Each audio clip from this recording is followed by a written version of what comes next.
ね大きいようなイメージがあったんだけど、こうですね、すごいよ。写真も1人1枚しか撮っちゃダメだし、もう30秒しか動画ダメとかじゃないとみんなね立ち止まっちゃって動かなくなっちゃうからね。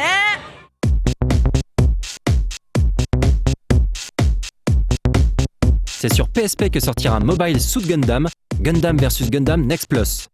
Adaptation fidèle du jeu d'arcade, Gundam vs Gundam Next, il comportera quasiment toutes les unités du jeu original, soit une 60aine de machines. Les fans de robots géants connaissent bien sûr Super Robot Tyson, la série de jeux tactiques mettant en scène les robots du dessin animé. Et ces fans attendent avec crainte Super Robot Tyson Neo sur Wii. En effet, les épisodes en 3D de cette saga ont toujours été décevants. Ce premier épisode sur Wii sera-t-il plus réussi? Réponse fin octobre.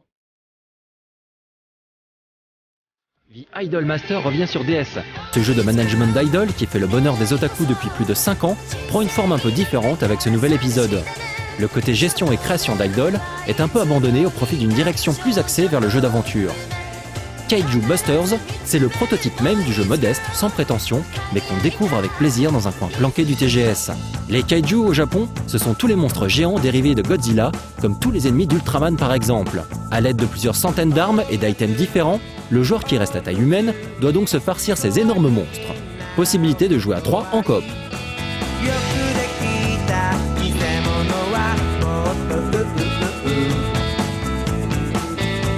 Pour les 3 fans ennemis de Host Clubs en train de nous regarder, sachez qu'une simulation de drague dans votre univers favori arrive l'année prochaine sur PSP et PS2.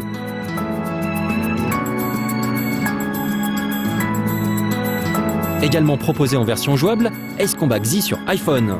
Graphiquement sublime, cette suite de la version PSP se joue tout simplement en penchant son iPhone dans toutes les directions.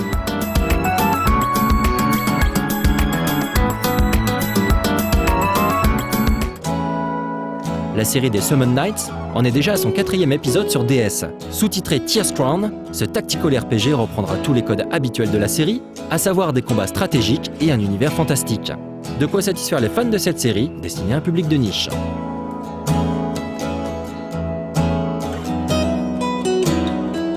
Après un premier essai pour le moins infructueux sur DS, Blue Dragon est de retour sur la portable de Nintendo. Et cette fois-ci, Miss Walker et Sakaguchi ont confié leur série à Namco Bandai Games. Avec l'arrivée d'un nouveau développeur, le concept change lui aussi. Après avoir été un RPG au tour par tour, puis un RTS, Blue Dragon devient ainsi un action RPG. Énième volet de la série de RPG de Namco, Tales of Graces s'oppose comme un épisode classique.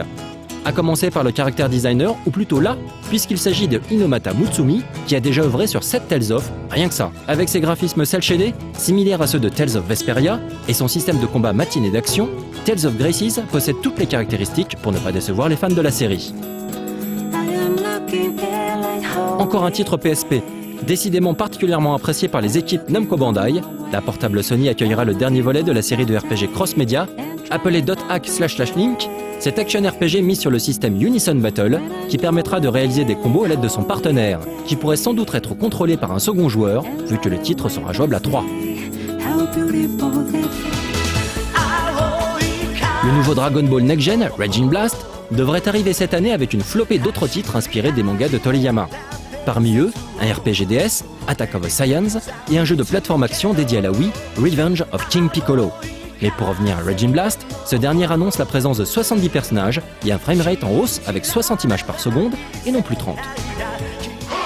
Prévu cette fois-ci sur PSP, Naruto Shippuden Ultimate Axel 3 proposera une nouvelle fois un jeu de baston destiné aux amateurs de la saga. La grosse nouveauté de ce nouvel épisode sera la possibilité de jouer à 4.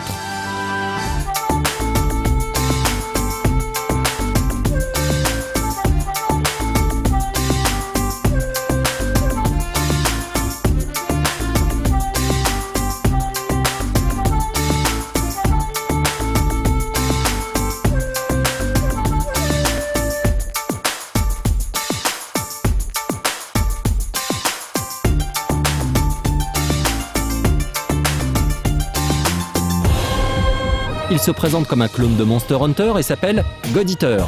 Annoncé pour la fin d'année prochaine sur PSP, ce jeu d'action RPG, jouable à 4, met en scène de jeunes ados qui se battent contre des Alagami. Autre détail, le héros sera customisable.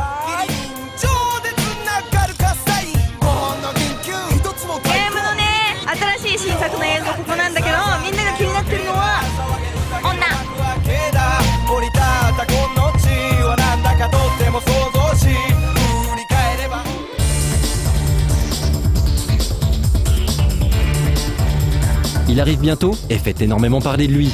Après King of Fighters 12 et Street Fighter 4, c'est au tour du dernier volet de la saga Namco de faire son apparition sur les consoles next-gen.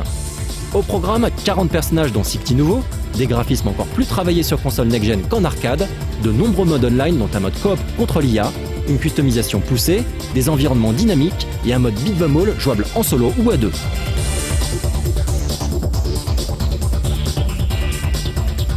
Bandai Namco さんのブースのタイトルを紹介しました。どうでしたか？私が思ったんだけど、よそのブースに比べてゲームの数がすごい多かったように思います。バンダイナムコは元気です。